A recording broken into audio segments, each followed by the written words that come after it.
রাশিয়ার ভূখণ্ডে ঢুকে গত কয়েকদিন ধরে ইউক্রেনীয় সেনাদের টানা হামলায় কোণঠাসা রুশ বাহিনী। সাম্প্রতিক সপ্তাহগুলোর মধ্যে সবচেয়ে তীব্র লড়াই চলছে দেশটির কুর্স্ক অঞ্চলে। এতে ৩৫ কিলোমিটার অগ্রসর হওয়ার পাশাপাশি সেখানে একটি সামরিক কমান্ডারের কার্যালয় স্থাপন করেছে বলে দাবি কিয়েভের। এছাড়া এখন পর্যন্ত কুর্স্কের ১১০০ বর্গ কিলোমিটার এলাকা দখল করেছে ইউক্রেনীয় সেনারা। এ হামলায় রাশিয়ার মাটিতে যুক্তরাজ্যের সরবরাহকৃত অস্ত্র চ্যালেঞ্জার 2 দিয়ে কিয়েভের সেনারা হামলা চালাচ্ছে বলে অভিযোগ উঠেছে। এক প্রতিবেদনে এমন তথ্য নিশ্চিত করেছে ব্রিটিশ সংবাদ মাধ্যম বিবিসি।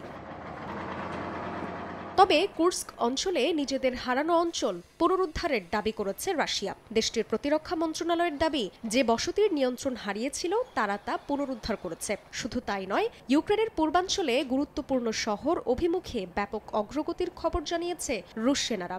এতে খার্কিভ থেকে লুহানস্ক এবং দোনেৎস্ক পর্যন্ত ফ্রন্ট লাইনে জেলেনস্কি বাহিনী পিছু হটেছে।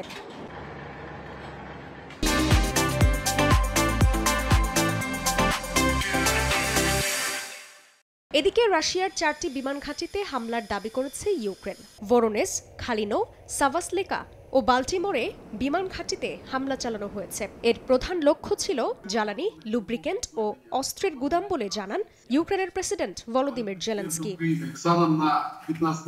এমনকি গত ২৪ ঘন্টার মধ্যে মস্কোর ২৯টি ড্রোন ভূপাতিতের দাবি ইউক্রেনের। খেরসনে ৮টি এবং প্রতিবেশী মাইকোলাইভের দক্ষিণাঞ্চলে 5টি ড্রোন ভূপাতিত করা হয়েছে। এসব অঞ্চলে বিভিন্ন হামলায় বেশ কয়েকজনের হতাহতের ঘটনাও ঘটে।